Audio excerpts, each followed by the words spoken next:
and that's the Green Bay Packers. I don't know if you've noticed, they've had some quiet moves offensively. They lost Romeo Doubs to the Patriots. Yeah. They lost Dontavian Wicks to the Eagles. That opens the door for Matthew Golden, the burner from Texas, to have a big season. He kind of, listen, I'm not calling him anybody a bust. He had a quiet season. I think he went like the longest stretch for any first-round receiver without a touchdown in like 20 years. He did nothing most of the season. And then you see against the Bears, he had an electric touchdown. I think you got to be careful. Roma Dunze hasn't done anything for the Bears, and I like both. He did some stuff last. I mean, Golden did like nothing. I think he's pretty talented. I like him. I think he's going to be fantasy football, guys. Put Golden on your flag list. He only had 29 catches for 361 yards, Colin. That's like a 2-week stretch for Jamar Chase. Okay, we got to see more. Yeah, and they also had a lot of mouths to feed. I mean, I don't know. I think I don't worry about their tight end and wide receiver group. I think their offense is fine. I don't worry about Green Bay. My take on Green Bay is, Kenny Clark, Rashawn Gary are gone. It's Micah Parsons, who's not great against the run. Jeff Hafley left, so I lose this great defensive coordinator. I lose a couple of my bigs up front. Micah's not good against the run. How can you? Well, I mean, whenever I find a team like Green Bay that I really like their coach, I really like their offensive pieces, my question is, well, can you keep their offense off the field? That's why it's so important. Like the reality is, with Chicago, the knock on not getting an edge rusher. I mean, if you look at what Chicago did in the draft, is they think their offense is going to be so gifted they're going to ball control. You're not going to get the ball back. I don't think Green Bay has Chicago's offensive talent, and I think Ben Johnson's more creative than LaFleur. I'm not sure he's a better coach, but he's more creative. Yeah. So I don't worry about Green Bay in points and skill. Okay. We haven't talked about the Green Bay Packers in a while because no one's really talking about the Green Bay Packers. And the reality is that the Green Bay Packers were an awesome team last season. Then they got decimated with injuries, but they were also a bit inconsistent, regardless of the injuries. But you could clearly see the potential. The whole idea with Matthew Golden, when first off, I remember when Golden was first drafted, and I live-streamed that draft, and everybody was so excited, and it was like, okay, they're finally drafting a wide receiver. They have a clear-cut wide receiver one, right? Like it, things are going to become more clear-cut. Go to weapons. Craft Golden. Craft Golden. Craft Golden. And the offense was really anything but that. And I had talked about this in a few other videos, kind of talking about other wide receivers that sometimes players can hit the ground running right away. And other times it really does take a couple seasons. So, calling Matthew Golden a bust is really kind of absurd here. But you can see where the way how the Green Bay Packers seemingly operate and Jordan Love operates, right? Like, let's look at it like how we kind of have a spectrum, where you have players you have an offense where, quarterback Jordan Love. You either are really actively looking to get specific guys the ball, or you are just kind of just taking whatever comes your way. And you. No, we often really only ever talk about this mainly when we're talking about like diva wide receivers trying to force so-and-so the ball, try to have to get him going, etc., etc. And then there's the defense of always that is like, just take what the defense gives you. Don't try to force the ball at anyone, blah, blah, blah, blah, blah. And I'd say that the Packers are kind of a decent of example of like how you kind of have to have sometimes more of like a happy medium. And this is why going into last season then things got derailed a little bit when Kraft got injured, but it was just like, you need to feed him the ball. You need to feed him, feed him, feed him, feed him, feed him, feed him, feed him, feed him. Like I was making separate videos all about why the Packers just need to feed Kraft. And they were never really doing that. And then when you had a couple big games, I was like, see, this is why you got to feed him. This is why you got, and they don't ever seem to have that intention. And maybe it's because no one ever sees the Packers as having like true defined weapons, true defined wide receiver 1, wide receiver 2, etc., etc. And you can see where there is an advantage to that, but you can also see where there is a disadvantage to that. And especially in a lot of these got to have it meaningful moments, you're just like, where are you going to go? And then you're relying on people. Just to kind of randomly elevate. That's why it's like I wanted to see that foundation be built with Kraft more than anything. But this absolutely has to be an offense that feels like it is centered around getting the ball in Golden and Kraft's hands and pounding the ball. And just running it. Right? Like not just as, we're just going to kind of distribute to what, it's like, no, getting the ball consistently in your playmaker's hands again and again and again and again and again and again. Like that is what you want to be able to do here. And you want to be able to do it consistently. Consistently. Like this should be a year.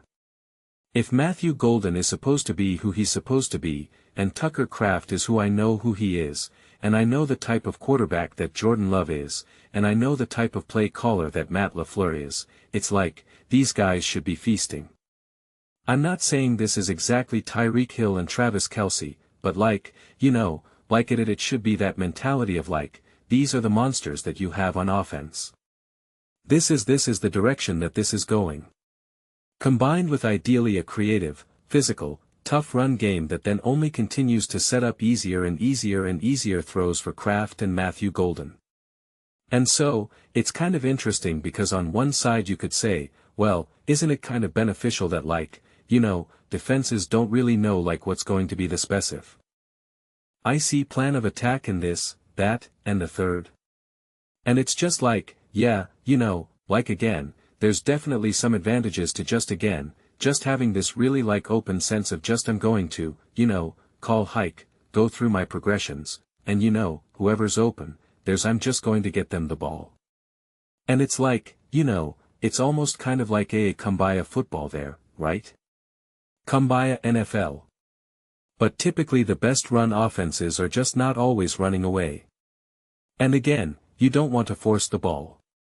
That's why I'm not saying force the ball to these players, but I do think that the Packers will be the best versions of themselves when there's a greater emphasis on it.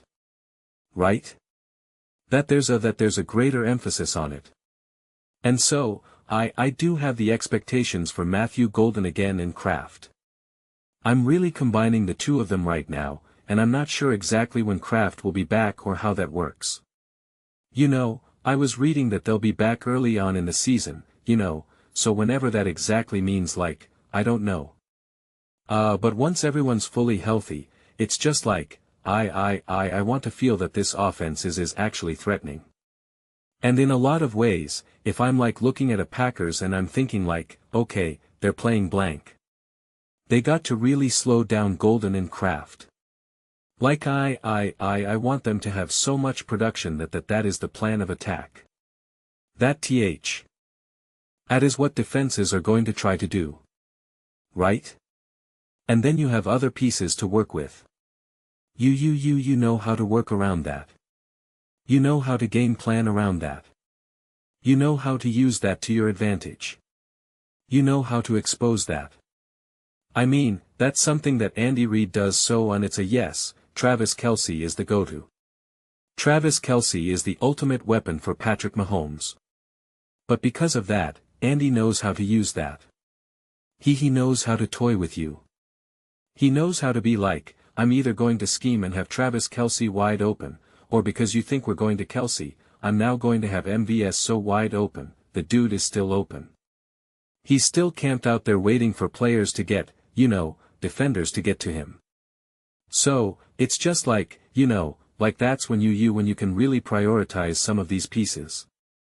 That's when you then if you're a great play caller, it's like, you know how to use that to your advantage. You know how to toy with defenses and specifically defensive coordinators, or defensive coaches. So, that's what I'm hopeful to do. This offense has always had a lot of and a lot to desire. Jordan Love, there's just not a single throw that man can't make on the field. And we know that he always loves to be aggressive and always loves to push it. And it's just like, I want to see him to start to really develop these relationships. And again, that's why I just keep say. Golden Craft, Golden Craft, Golden Craft. I really want to feel like they're all on the same page. They're all connected. And they haven't had that. They haven't had that since the jump, since 23, with Jordan Love. Honestly. If you said like, oh, who's Jordan Love's favorite weapon to go to? Like I have no idea at this point. And again, you can the comments as like, you can always follow that up with like, well, isn't that a good thing? And it's like again, it's not a bad thing. Right? Like it's not to say that it's a bad thing, but I just think that in a lot of ways, especially when you're the thrower. Like it cause like look at it with like Matthew Stafford. Matthew Stafford obviously wants to get the ball to Puka and Devontae. But he doesn't force it to them either because he's an elite passer. Right? Jared Goff clearly wants to get the ball in Amon-Ra St. Brown's hands cause he's great passer or an elite passer. Whatever words you want to use for Goff. But he doesn't force it. So you can still have it. You could still put all the emphasis there and still make that your foundation and then everything else can kind of sprout from there. And then and again, I haven't seen the Packers really realistically do that over these last few years. And I just think like that will just help this Packers team reach hopefully a deeper level of consistency. And I think sometimes when you don't have that emphasis on players. I think the Eagles were another great example of this cause Jalen Hurts was very much like, just kind of taken what the game was giving him. And again, it wasn't bad and he had a lot of success, but the offense was inconsistent. That's why they were halves when like nothing was happening. And it's like, okay, like that you can understand how things like that can happen. And then again, on the extreme side of it when you're so hyper-focused on a player, it's like you take away that player and now you have like nowhere else to go with the ball. That's why it's like both extremes are bad. Like anything, you want to find your way in the middle. But those are just my thoughts. I'd absolutely love to hear yours.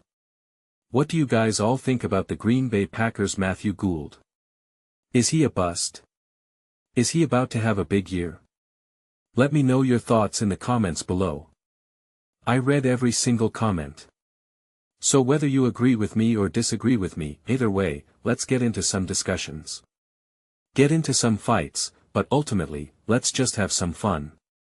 Please do consider subscribing. We're building an amazing community here. I'd absolutely love to see you part of it. I want to build something that we all generally feel connected to. Something that we're really excited to be part of. I think we're well on our way to doing it. Please don't forget to give this video a thumbs up. It really does help the visibility and the algorithm. Thank you so much. See you next time.